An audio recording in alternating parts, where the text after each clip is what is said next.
Last week आपने सुना था कि हमने अपनी कैपेसिटी को अगर नहीं बढ़ाया तो परमेश्वर की इच्छा होने के बावजूद भी आप लोगों की लाइफ में वो ब्लेसिंग जो है वो एंटर नहीं करती। अगर बर्तन 1 लीटर का है, अगर आप 4 लीटर उसमें उंडेलने की कोशिश करेंगे तो वचन कहता है कि वो वेस्ट हो जाएगा। और बाइबल कहती है कि अगर नया दाखरस पुरानी मश्क में डालेंगे तो वो नया दाखरस भी खत्म हो जाएगा, क्योंकि पुरानी मश्क में जब वो रिएक्शन करेगा, जब उसमें गैस पैदा होगी तो वो फट जाएगी। तो परमेश्वर ने कहा अगर नया दाखरस तुम्हें बचाना है तो नई मश्क में डालना होगा। और नई मश्कें चमड़े से बनी होती थी, और चमड़ा जब वो नया होता था तो लचकीला होता था। जब दाखरस डालते थे, जब उसमें गैस पैदा होती थी तो वो लचकीला होने के कारण फटता नहीं था और बच जाता था। तो परमेश्वर ने कहा था अगर तुम्हें नई ब्लेसिंग चाहिए तो मेक श्योर जो तुम्हारी मश्क है, तुम्हारा जीवन है, तुम्हारी लाइफ है, उस नई ब्लेसिंग के काबिल हो। प्रभु यीशु मसीह ने अपने चेलों को कहा कि जब तुम किसी के घर में जाना तो कहना तुम पर आशीष हो। अगर वो आशीष के काबिल हुआ तो वो आशीष उस पर टिकी रहेगी। अगर वो आशीष के काबिल नहीं हुआ तो वो आशीष तुम्हारे पास वापस आ जाएगी। इसका मतलब हमारा भी एक रोल है कि हम आशीष के काबिल बने, कि जब परमेश्वर का दास, परमेश्वर का आत्मा हमें आशीषित करे या हमारे ऊपर वचनों को डिक्लेयर करे, हमारे ऊपर प्रोफेटिक वचनों को डिक्लेयर करे, हमारे ऊपर प्रार्थना को डिक्लेयर करे, तो वो प्रार्थनाएं व्यर्थ ना हो, हम उसके काबिल हों। क्योंकि प्रभु यीशु मसीह ने कहा कि घर घर मत फिरना, एक जगह जाकर एक घर में टिकना और सब लोगों को अपने पास बुलाना, और जिस घर में जाना और कहना कि तुम्हारा कल्याण हो, तुम पर आशीष हो। अगर वो घर आशीष के काबिल नहीं है तो वो आशीष तुम्हारे पास वापस आ जाएगी। इसका मतलब कि ये दो तरह से आशीष मिलती है आपको। एक तो देने वाला आपको आशीषित करे, और दूसरा आप जो हैं आप उस आशीष के काबिल हों। आपने अपनी जमीन को तैयार किया हो, आपने अपने शरीर को, अपने जीवन को रेडी किया हो कि जब परमेश्वर का दास कुछ बोले या परमेश्वर का आत्मा कुछ आपके लिए बोले तो वो आपकी लाइफ में काम करे। क्योंकि मेरे चाहने पर भी मैं अगर 4 लीटर पानी आप पर डाल दूंगा और आपका बर्तन 1 लीटर का है, वो 3 लीटर वेस्ट हो जाएगा, और परमेश्वर नहीं चाहते उसकी आशीष जो है वो वेस्ट हो। इसीलिए ज्यादातर बाइबल में आप देखते हो कि जब भी किसी ने अपने स्पिरिचुअल सन को, कलीसिया को पौलुस ने लिखा या परमेश्वर के और दासों ने लिखा, तो उन्होंने ज्यादातर समय जो है आपकी कैरेक्टर बिल्डिंग के ऊपर लगाया है। जब पौलुस ने मिथियुस को लिख रहा था तो उसने सारा कुछ उसकी कैरेक्टर की, उसके चरित्र की बिल्डिंग कैसे हो उस पर लगाया है। क्योंकि परमेश्वर का दास ये जानता था कि अगर तुम्हारा जीवन इस काबिल होगा तो परमेश्वर की आशीष तुम पर आएगी भी और टिकेगी भी। अपने पड़ोसी को बोलो, परमेश्वर की आशीष तुम पर आएगी भी और टिकेगी भी। ऊंची आवाज में कहो अपने पड़ोसी को, और टिकेगी भी। आमीन। तो हमें ये मेक श्योर करना पड़ेगा कि परमेश्वर की आशीष हम पर आए और टिके। इसके लिए मुझे क्या करना पड़ेगा? मुझे अपने जीवन को चेक करना पड़ेगा, सेल्फ चेकिंग करनी पड़ेगी अपनी, कि क्या परमेश्वर की आशीष जब मुझ पे आएगी क्या वो टिकी रहेगी या वो चली जाएगी। 12 पॉइंट्स में आपसे बात करनी, 4 पॉइंट आपने सुन लिए थे। नम्रता और पश्चाताप, fellowship and serve each other, उदारपन और भलापन, फास्टिंग और सेल्फ डिनायल, ये आपने सुन लिया था। आज हम 5वें पॉइंट की बात करेंगे।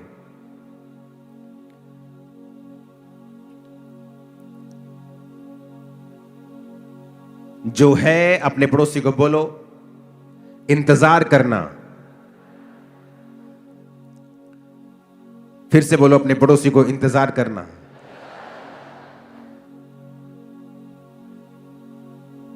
भजन संहिता 46 उसकी 10 आयत को हम पढ़ेंगे। कहता, चुप हो जाओ और जान लो कि मैं ही परमेश्वर हूं। मैं जातियों में महान हूं, मैं पृथ्वी भर में महान हूं।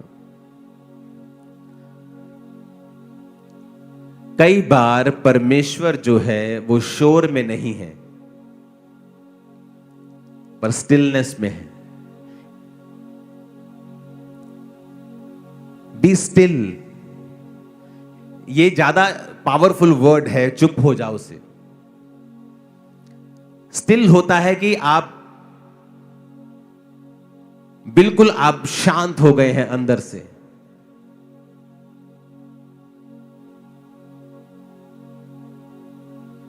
कई बार आप अपनी जिंदगी में इतने ज्यादा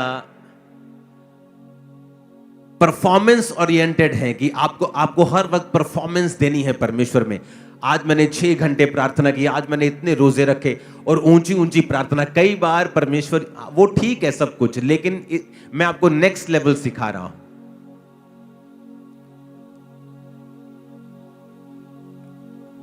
कई बार आपको कोई प्रॉब्लम हो गई, कोई घटना आपकी लाइफ में हो गई, इसको थोड़ा प्रीचिंग मोड पे करना, हल्का सा गूंज कम करना। समथिंग कुछ आपके साथ हुआ, कोई परीक्षा में आप गए, उस समय आप फास्टिंग करते हैं, प्रार्थना करते हैं। कई बार हम भूल जाते हैं स्टिल होना, चुप होना, और परमेश्वर के राइट मैसेज को अपनी स्पिरिट में लेना। मैं जो आपको बातें बता रहा हूं ये प्रैक्टिकल हैं और डीप हैं जो मैं आपको बता रहा हूं। सम टाइम आपकी लाइफ में एक परीक्षा एंटर करती है, आप बोलते ओह ये क्या हो गया। आप उसके लिए प्रार्थना करते हैं, आप उसके लिए दवाई खाते हैं, आप उसके लिए फाइनेंस का कुछ करते हैं, आप उसके लिए प्रार्थना करते हैं, उपवास करते हैं, आप बेचैन हो जाते हैं। सम टाइम आपको स्टिल होना होता है और आपको परमेश्वर से प्रार्थना करनी होती है कि मैं इस सिचुएशन में क्यों हूं। और कई बार आपकी प्रार्थना के शोर में परमेश्वर आपसे बात नहीं कर पाता, या जब आप, ये मैं स्पिरिचुअल बात कर रहा हूं, मैं आवाज की बात नहीं कर रहा हूं, मैं शोर की बात नहीं कर रहा हूं, मैं समथिंग आपको स्पिरिचुअल सिखा रहा हूं। आपको समझने के लिए भी आज 2 दिमाग लगेंगे। सम टाइम आपको बैठना होता है और स्टिल हो जाना होता है। आप ध्यान हटा दो, आपको कहां पेन हो रही है, कहां आपके फाइनेंशियल प्रॉब्लम है, कहां आपका पति, आपका बेटा आपको तंग कर रहा है। वो सारी बेचैनियां, वो सारी उधेड़ बुन, वो सारी बेचैनी, सारा हिलाने वाला सिस्टम, वो सब उनको त्याग कर आपको जस्ट प्रार्थना में स्टिल होकर बैठना होता है और जस्ट पवित्र आत्मा को कहना होता है कि आप मुझे इस सिचुएशन में क्या मैसेज देना चाहते हैं। आप हैरान हो जाएंगे जब परमेश्वर का आत्मा उस सिचुएशन में आपसे बात करेगा और आप उसको फॉलो करेंगे। आप अपने आप को नेक्स्ट लेवल पे देखेंगे जो आपने पहले कभी नहीं देखा। पर ये बात सारी मैं आपको प्रैक्टिकल थोड़ा बता रहा हूं, इसको समझाना भी मुश्किल है थोड़ा सा। आप कई बार इतने बेचैन होते हैं प्रार्थना में और आप अपनी लाइफ की इन चीजों में कि आप भूल जाते हैं कि आपको परमेश्वर कई बार स्टिल जब आप होते हैं, जब आप काम होते हैं,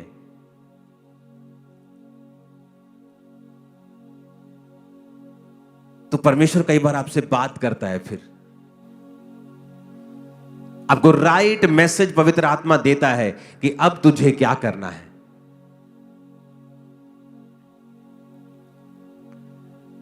मैं नहीं जानता आपको समझ आ रही है कि नहीं, थोड़ा थोड़ा आ रहा है कि स्टिल होना, शांत होना, जो यहोवा की बाट जोते हैं वो नया बल प्राप्त करते जाएं। यशाया 40 उसकी 31 आयत। यहोवा की बाट जोहने का मतलब है कई बार आपको लगता है कि परमेश्वर लेट है और आप प्रार्थना कर रहे हैं, परमेश्वर तू जानता है मेरी उम्र 35 साल की हो गई, मैं अभी तक शादीशुदा नहीं हूं, देख सारी लड़कियों की शादी हो गई, परमेश्वर सारे मुंडिया का ब्याह हो गया, परमेश्वर मेरा कदों होएगा, परमेश्वर कदों तू।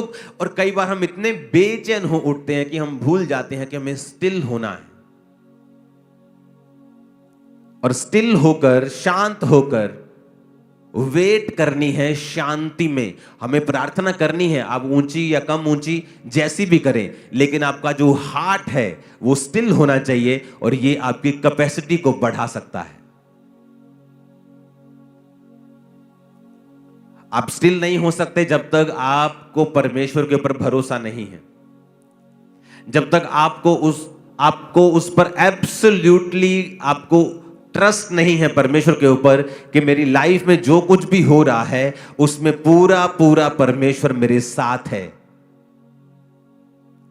ये फाइनेंशियल ट्रबल, ये फिजिकल ट्रबल, ये सेहत की मुश्किल, इसमें मेरा परमेश्वर मेरे साथ है।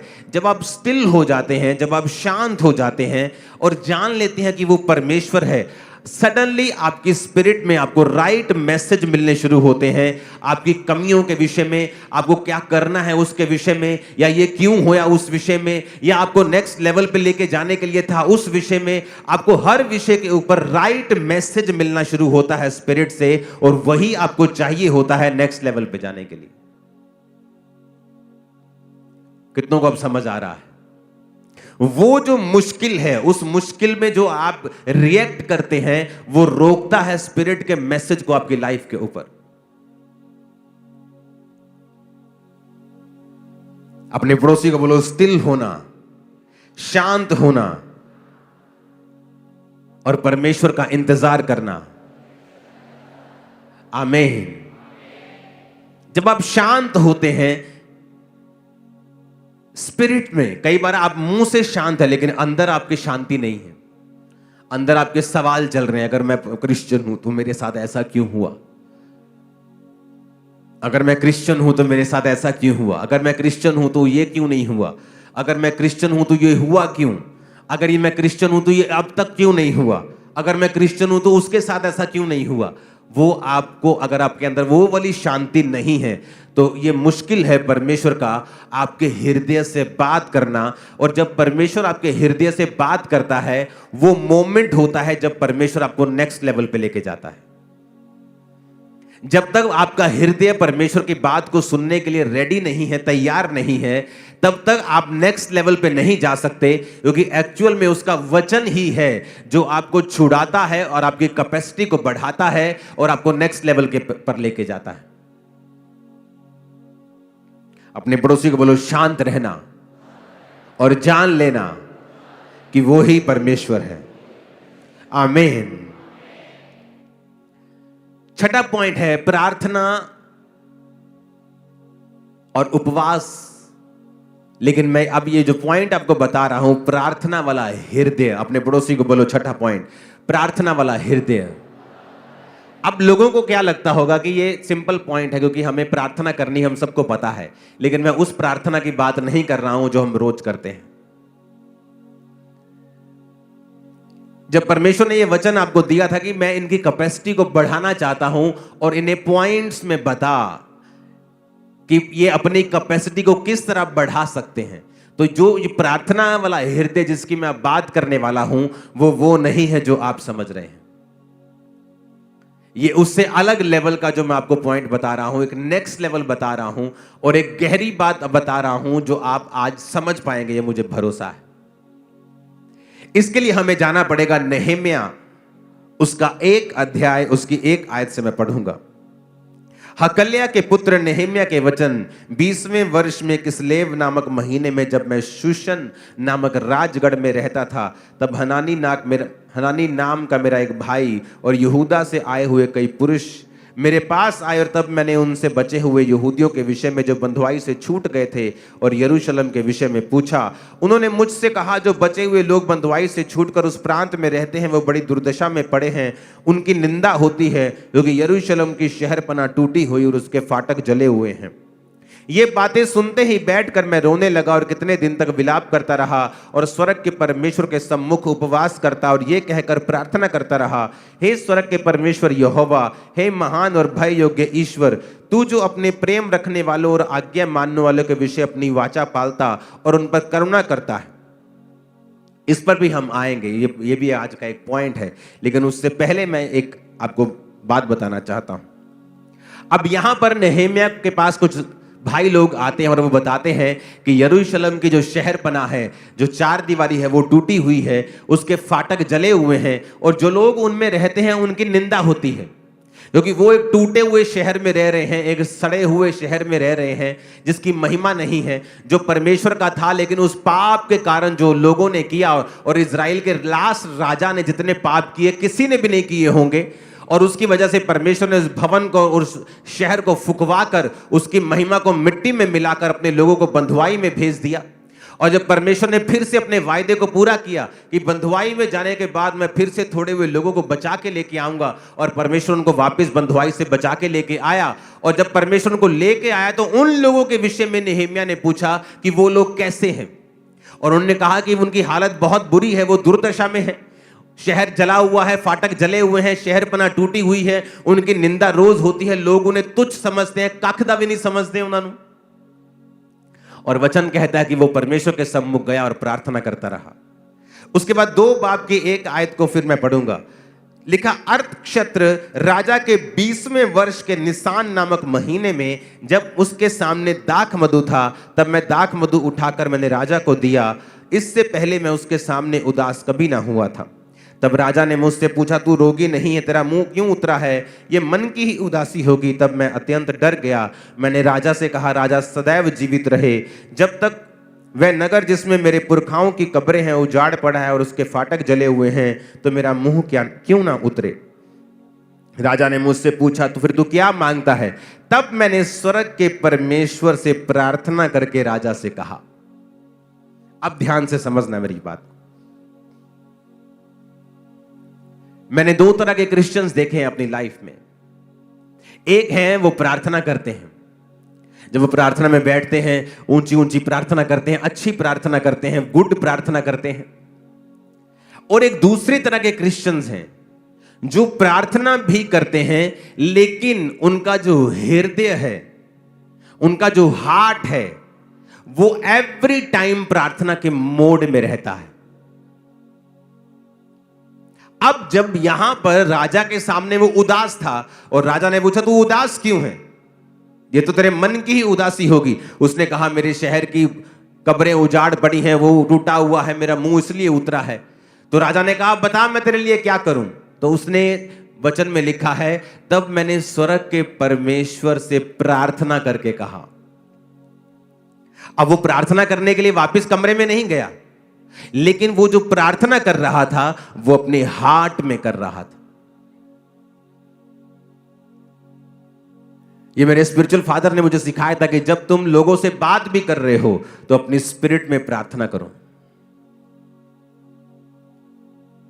कई बार जब आपकी लाइफ में मैं आता हूं और ले हैंड करता हूं, आपको परमेश्वर प्रोफेटिक वर्ड बताता है, मैं आपके साथ बात कर रहा हूं, लेकिन इनसाइडली मैं परमेश्वर से बात कर रहा हूं।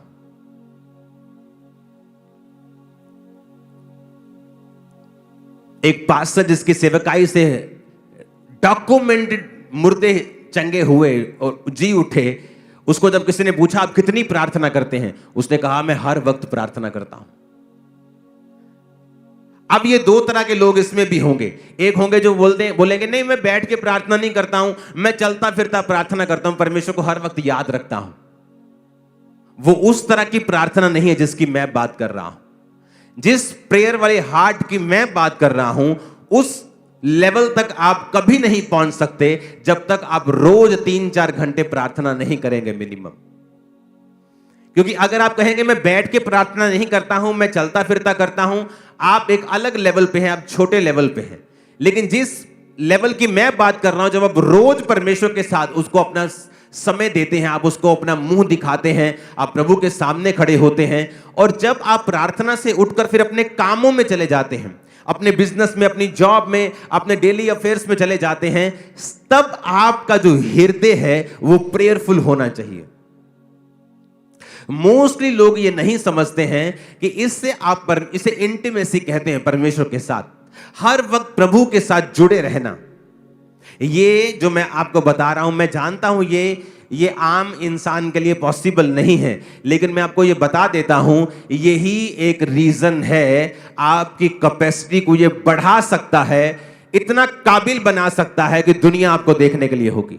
मैं आपको बता रहा हूं, ये मैं आपको अपनी लाइफ के सीक्रेट दे रहा हूं कि जब आप किसी से प्रार्थना, आप बात कर रहे हैं, आप इनसाइडली परमेश्वर से प्रार्थना कर रहे हैं, और वो प्रार्थना सुनाई नहीं दे रही, आपके होंठ नहीं हिल रहे, आपका पूरा अटेंशन उस व्यक्ति की तरफ है, लेकिन इनसाइडली आप परमेश्वर के साथ अटैच्ड हैं और उससे बात कर रहे हैं।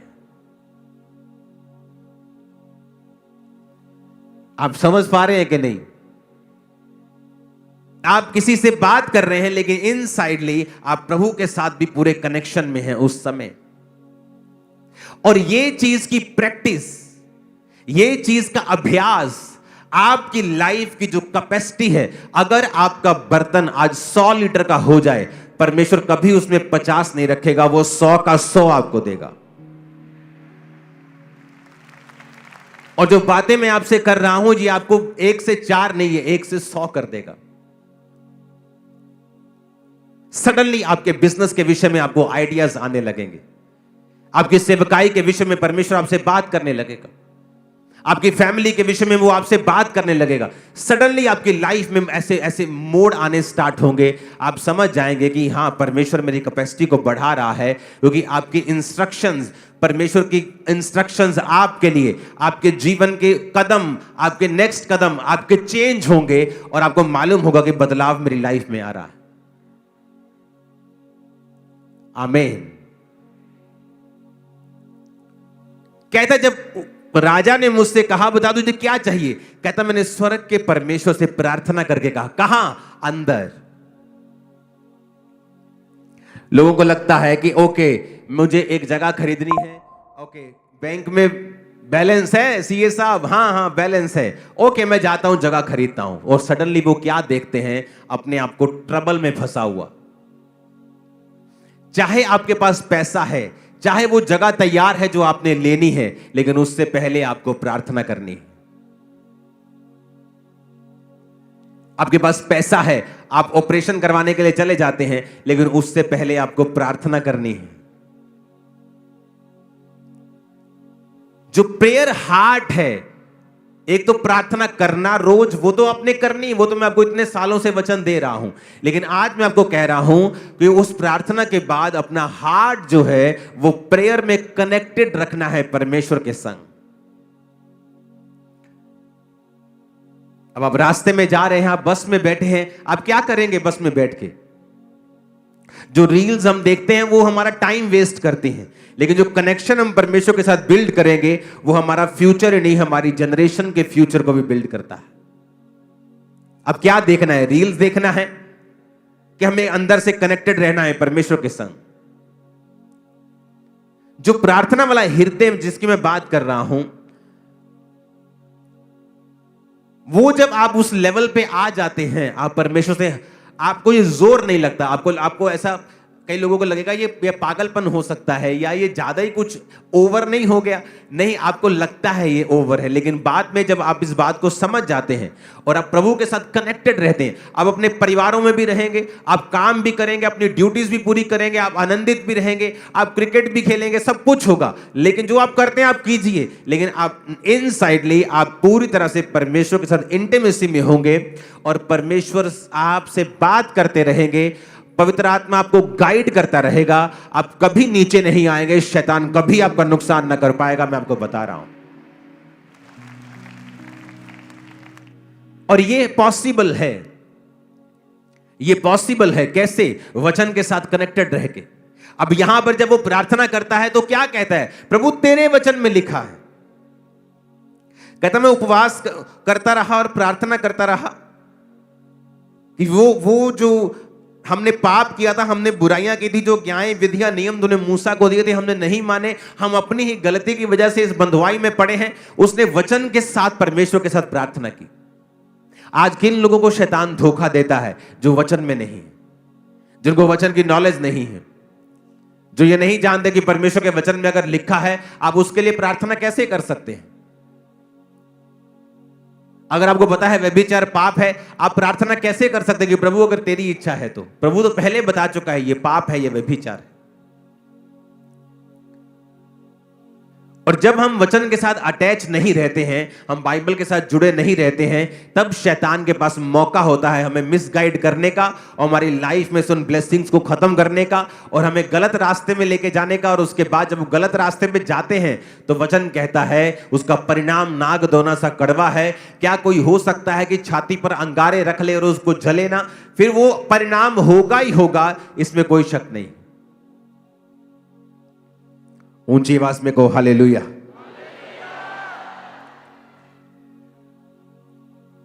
इसीलिए स्टिल रहना, शांत रहना, अपने स्पिरिट को अंदर से शांत रखना और अपना ध्यान परमेश्वर की ओर लगाना। और दूसरा, प्रार्थना वाली स्पिरिट और हृदय रखना। वो प्रार्थना वाला हृदय जो परमेश्वर के साथ कनेक्टेड हो और परमेश्वर के साथ जुड़ा हुआ हो। हालेलुया।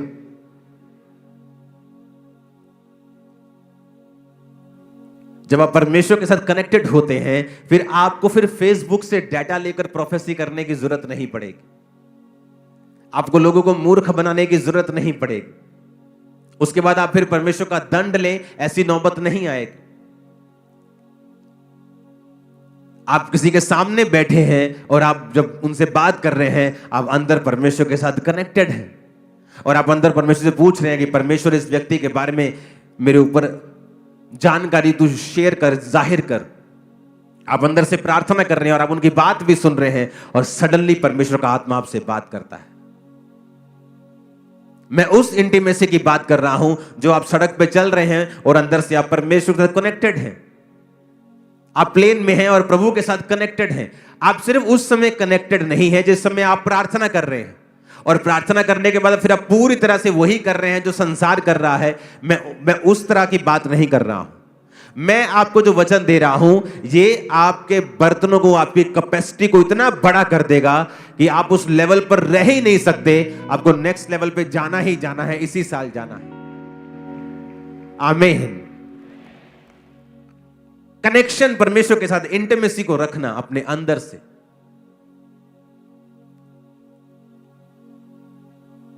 हालेलुया। और ये लेवल तभी पॉसिबल है जब आप रेगुलर प्रेयर करने वाले हैं। खुदा ने कहा जब तू प्रार्थना करे तो जा और अपने द्वार को बंद करके कुंडी लगाकर प्रार्थना कर। तेरा पिता जो गुप्त में देखता है तुझे प्रार्थना का उत्तर देगा।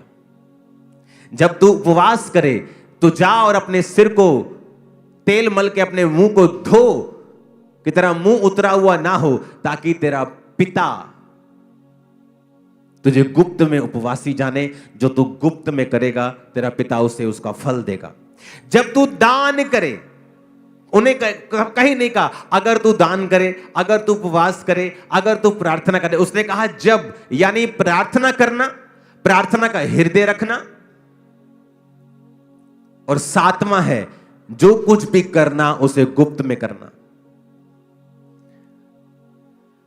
बाइबल कहती है जब प्रेरितों के काम की कलीसिया शुरू हुई, 120 लोगों के ऊपर जब पवित्र आत्मा उतरा और परमेश्वर का वचन पूरा हुआ कि जब तक प्रतिज्ञा पूरी ना हो, पवित्र आत्मा ना उतरे, तब तक यरूशलेम में मेरी बाट जोहना।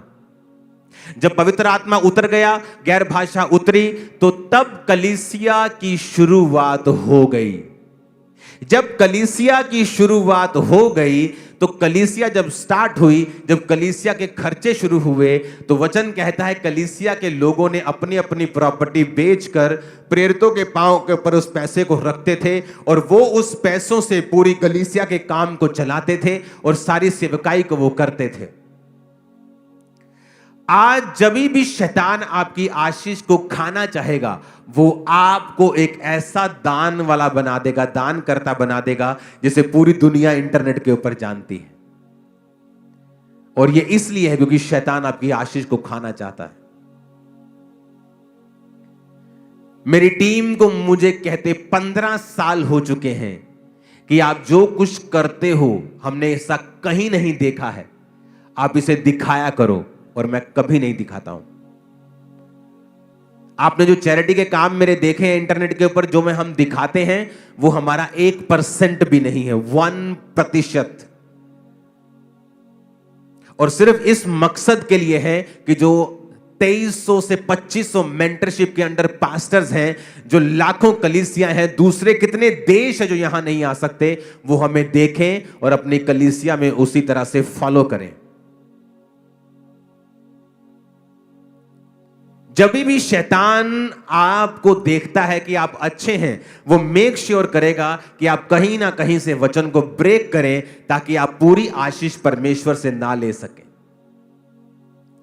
क्यों एक सिस्टम बनाया गया कि अब ऐसा भी तो हो सकता है कि प्रेरित कहते हैं कि ठीक है भाई, तुमने अपना घर बेचा, ये 10 लोगों की घर की किस्त जानी है, ये 4 लोगों का राशन जाना है, तुम ऐसा करो, इनको दे दो। उनको आमने सामने नहीं करवाया। चर्च किस लिए?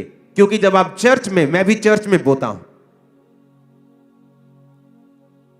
आपका चर्च ये होगा, मेरा अलग होगा।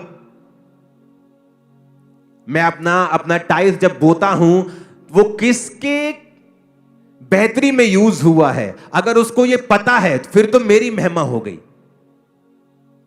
पर जब आप चर्च में बोते हैं, आपको नहीं पता आज आपका टाइट किसी वीडियो के लिए जा रहा है, क्योंकि आप जानते हो इस चर्च में आप जब बोते हो तो मैं तनख्वाह में नहीं हूं, आपका पैसा मेरे पास नहीं आता है।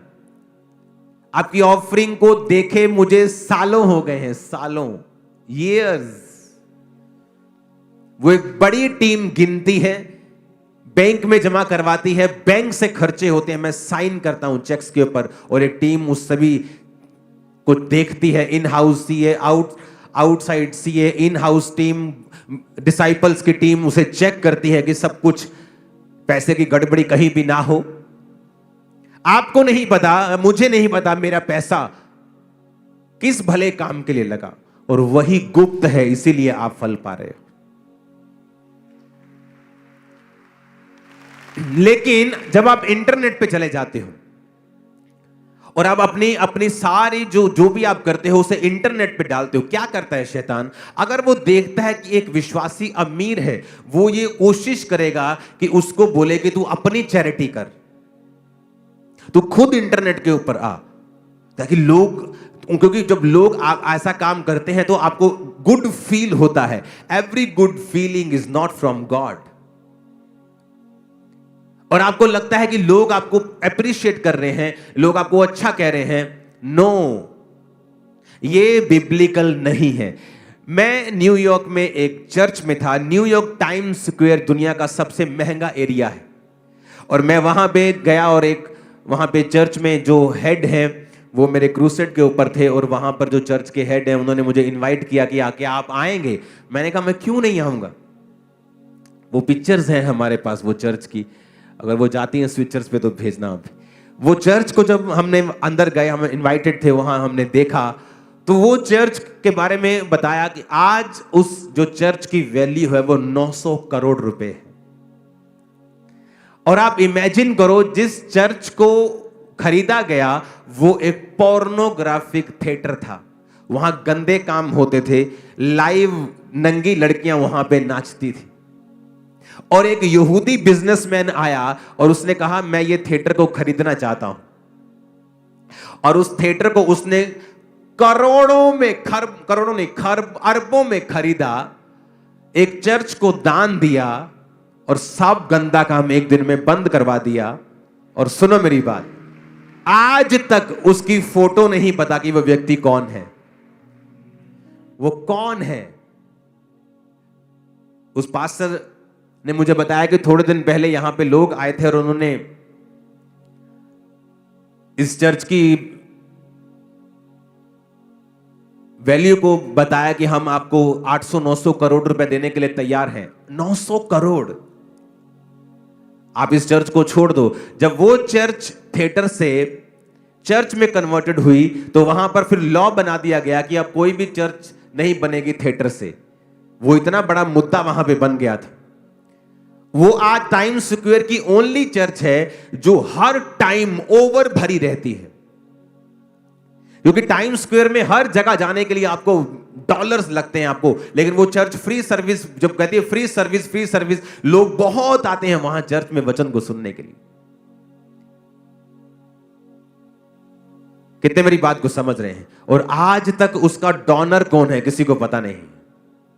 कहीं उसकी फोटो नहीं लगी। लेकिन हमें चाहिए होता है अगर हमने 50,000 रुपए दिया, पत्थर पे नाम लिख के हमारा चर्च में लग जाए।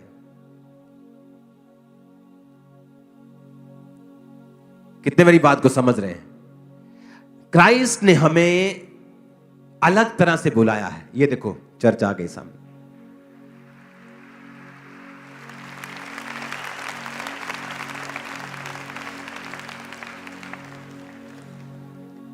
क्या सुंदर चर्च है, देखा आपने?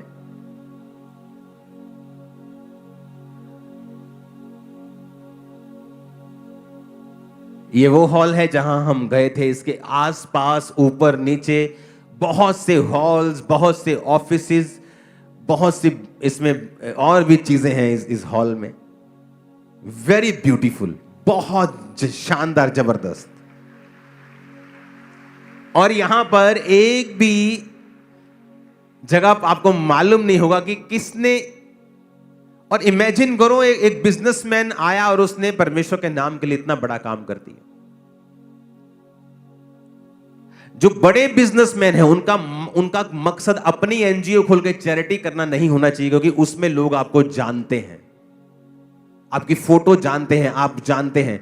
इसलिए परमेश्वर ने चर्च सिस्टम को बनाया कि जब आप चर्च में बोते हैं, लोग नहीं जानते हैं कि वो पैसा जिनकी मदद हो रही है, जो मेडिकल जिनके ट्रीटमेंट चल रहे हैं, यूनिवर्सिटीज की फीसेस जा रही हैं, बच्चों की स्कूल फीसेस जा रही हैं, जो अनाथ बच्चे भी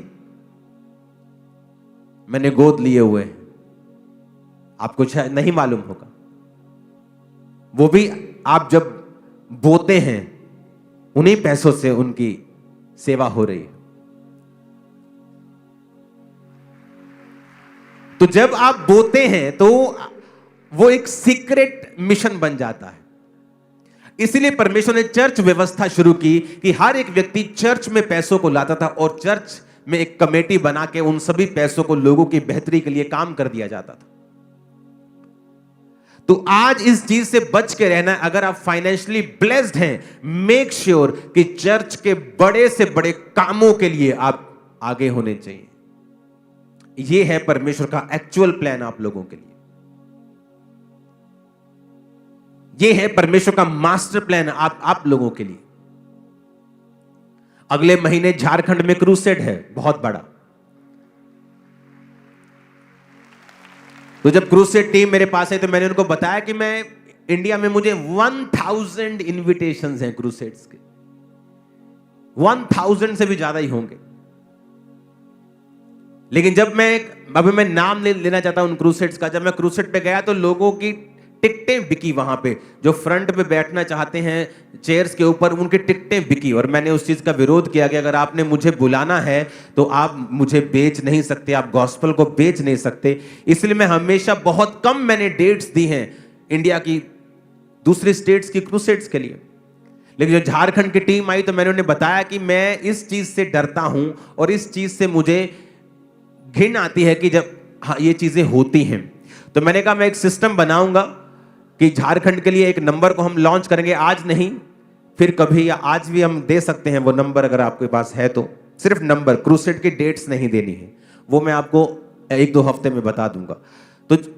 तो इसके लिए हमने एक नंबर बनाया कि इस नंबर पे जो लोग क्रूसेड्स के लिए बोना चाहते हैं, चाहे वो झारखंड के हों, चर्चिस वहां पे कोई भी कलेक्शन अब नहीं कर पाएंगे।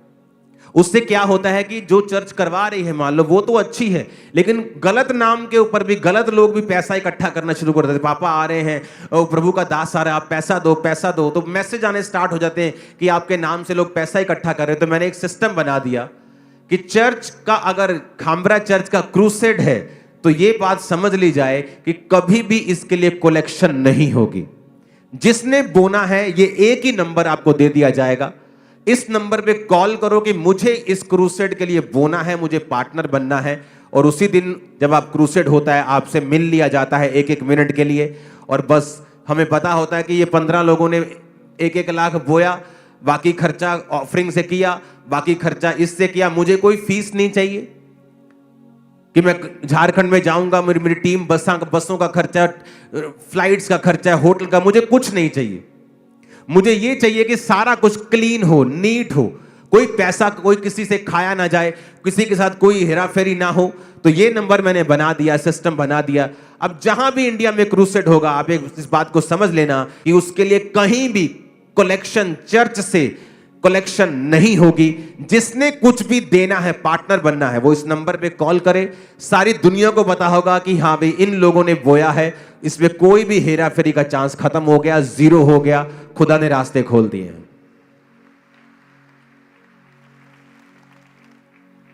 मुझे हमेशा से आदत है प्रोटोकॉल बना के चलने की। फिर वो जो प्रोटोकॉल परमेश्वर मुझे देता है वो लाइफ टाइम चलता है और उसमें कभी गड़बड़ नहीं होती। तो ये प्रोटोकॉल अब बन चुका है कि इस नंबर पे आप कॉल करो, बताओ कि मैं झारखंड क्रूसेड में पार्टनर बनना चाहता हूं, मैं उसमें बोना चाहता हूं, क्योंकि वहां खर्चा लाखों में होगा।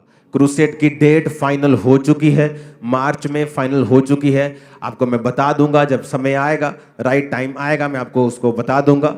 तो ये नंबर नोट करके जब भी क्रूसेड होगा आपको ये नंबर पे कॉल करनी है कि मैं इस क्रूसेड के लिए जो मेरे एरिया में हो रहा है, अब पठानकोट में होगा या फिरोजपुर में होगा, यहाँ होगा, ईस्ट में होगा, जहां जहां भी क्रूसेड्स होंगे तो ये नंबर होगा। इसी नंबर पे आप पार्टनर बनेंगे। सबको पता होगा कि हाँ भी इसने इसी नंबर पे बोया है, कोई और कलेक्शन जो है नहीं है। इस नंबर के अलावा आपने कहीं और कलेक्शन में हिस्सा दिया है तो वो चर्च का हिस्सा नहीं है, ताकि कोई भी व्यक्ति चर्च के नाम पर किसी से धोखाधड़ी ना कर सके। जितनी ताकत है तारीफ कर दो खुदावंद। हालेलुया। तो अब हमें यह बात रखना है कि क्यों परमेश्वर कहता है प्रार्थना करो तो कुंडी लगाओ और गुप्त में करो। अगर तुमने रोजा रखना है तो ये नहीं तुम्हारी शक्ल बनी हुई हो, तुमने गंदे कपड़े डाले हुए, टाट डाल के तुम ऐसे झुक के चलो और लोगों को बताओ आज मेरे भाई ने रोजा रखा है। परमेश्वर कहता है रोजा रखो तो बाल अपने स्ट्रेट करो, जरा तेल लगाओ और थोड़ा मुंह पे तेल करके थोड़ा धो के पूरा साफ सफाई करके रखो कि तुम उज्जवल लगो लोगों में, ऐसा न लगे कि तुमने रोजा रखा है। तेरा पिता जो गुप्त में देखेगा तुझे उपवासी मानेगा और तुझे फल देगा। जब तू दान करे तेरे दाहिने हाथ को पता हो, बाहिने को ना पता हो। तेरा दाहिना करे बाहिने को ना पता लगे, बाहिना करे दाहिने को ना पता लगे। जब तू दान करे तेरा दान भी गुप्त में हो। हालेलुया। अगर आप उन लोगों की हिस्ट्री देखेंगे जिन लोगों ने ओपनली आकर और बताया है कि मैं दानी हूं, मैं दानी हूं, आप देखेंगे उनकी रेपुटेशन एक समय में आकर बहुत खराब हो जाती है। उसका उनको कोई फायदा नहीं होता है। आपका दान गुप्त होना चाहिए। यही सिस्टम है। अगर हम अपने आप को कैपेसिटी में बढ़ते हुए देखना चाहते हैं तो जो विजन, जो दर्शन परमेश्वर देता है वो हमेशा कलीसिया को देता है।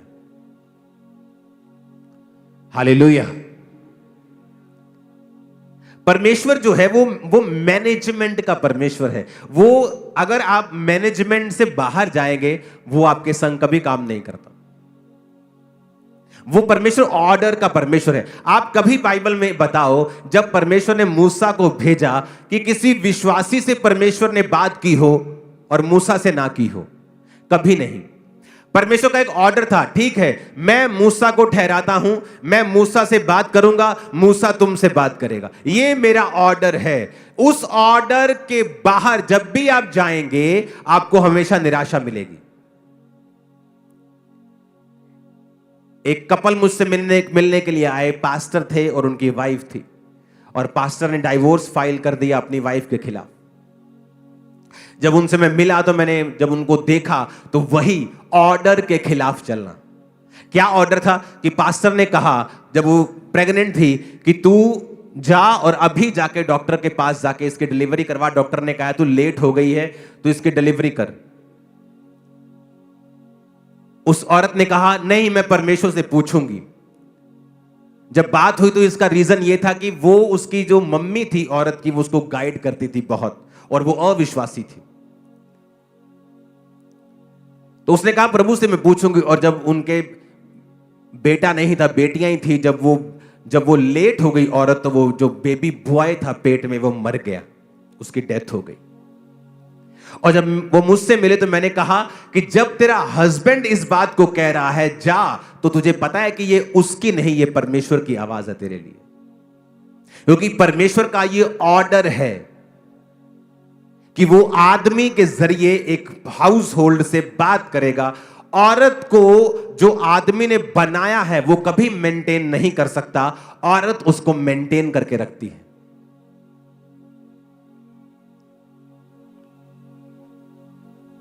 मैंने कहा तब तुझे बोल दिया था, क्योंकि परमेश्वर मैनेजमेंट का परमेश्वर है, और दूसरा वो तेरा हस्बैंड है, तीसरा वो खुदा का दास भी है। और वहां पर जब वहां पे चीज ब्रेक हुई तो शैतान ने काम किया। तब मैंने उन्हें काउंसल करके भेजा, और मैं आशा करता हूं वो एक हो गए होंगे, जल्दी गवाही के लिए आएंगे। आमीन। शैतान चाहता है कि आप कहीं ना कहीं आप मैनेजमेंट के खिलाफ हो जाएं। मूसा ने एक औरत से शादी की और लोग उसके खिलाफ हो गए, क्योंकि वो वचन के खिलाफ था, या दूसरी जाति की वो थी, या कुछ रीजन इसका हो सकता है। परमेश्वर ने कहा अगर मूसा ने गलती की, तुम्हें किसने ठहराया कि तुम मूसा की इंसल्ट करो, और मरियम कोड़ी हो गई।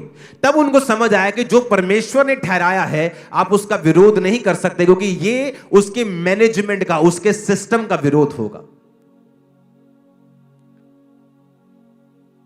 जब भी परमेश्वर आपको ब्लेस करता है वो आपको मैनेजमेंट के नीचे रखता है।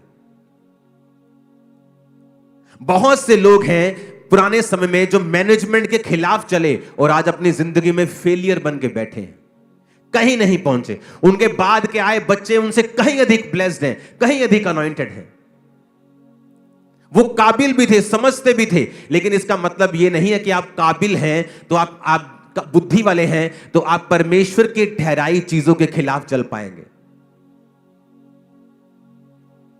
हालेलुया। हमें यह समझना होगा कि परमेश्वर ने एक मैनेजमेंट को ठहराया है, एक चर्च ठहराया है, और वो चर्च जो गॉस्पल सेविंग में है, जो सोल सेविंग में है, गॉस्पल गिविंग में है, जो काम कर रहा है, जो हर तरह की चैरिटी कर रहा है, हमें उस मैनेजमेंट के नीचे रहना है। पैसे के मामले में, सेवा के मामले में, प्रार्थना के मामले में, उपवास के मामले में, हर तरह से। और जैसे ही आप ये करना शुरू करेंगे आपकी कैपेसिटी को वो बढ़ाएगा। एक ऐसा आइडिया आपके दिमाग में आएगा जो पहले कभी ना आया होगा। आमीन। ऊंचे वाला चाहिए चर्च। आई थिंक इस वचन को आपको दोबारा सुनना चाहिए एक बार घर जाके, क्योंकि ये वाकई परमेश्वर की ओर से है, और आप अपनी लाइफ में अपनी कैपेसिटी को बढ़ा हुआ देखेंगे। जो मैं आपको दे रहा हूं ये परफेक्ट वर्ड है। अगर आप इसे फॉलो करेंगे तो बिना रिजल्ट के आप नहीं रह पाएंगे। आमीन। एक दिन एक पास्टर मुझसे मिलने के लिए आए दूर जगहों से, और जब मैंने उनको सारी चर्च की चीजें दिखाई, इधर उधर जो पूरी तरह से हम फैले हुए थे तो दिखाया, और प्रेयर माउंटेन, उसने कहा मैंने आपकी लाइफ में रिलैक्सेशन देखी है, इतना काम करने के बावजूद भी ये बहुत इम्पॉसिबल चीज मैं देख रहा हूं कि कहीं क्रूसेड्स हो रहे हैं, कभी मीटिंग्स होने की, फॉरेन क्रूसेड्स हो रहे हैं, सब जगहों पे बात चल रही है, कंस्ट्रक्शंस हो रही हैं, काम हो रहे हैं, गॉस्पल हो रही है, सुसमाचार रोज 500-700 लोग रोज जा रहे हैं, लाखों लोगों को सुसमाचार दे रहे हैं, मीडिया के जरिए काम। लेकिन आप रिलैक्स कितने हैं? और मैं एक्टिंग नहीं कर रहा हूं, मैंने कहा मैं ऐसा ही हूं, अब मैं ऐसा हो गया हूं। आपकी कैपेसिटी को परमेश्वर बढ़ाते हैं जब आप ये वर्ड फॉलो करते हैं। आमीन। अपने हाथों को उठाओ। आई थिंक आज के लिए इतनी खुराक काफी है। अगली खुराक आपको मैं थर्सडे दूंगा। उठाओ अपने हाथों को। आप हमारे YouTube चैनल को अभी सब्सक्राइब करें और बेल आइकन को दबाना ना भूलें, ताकि हर एक नई अपडेट और अनाउंसमेंट सबसे पहले आप तक पहुंच सके।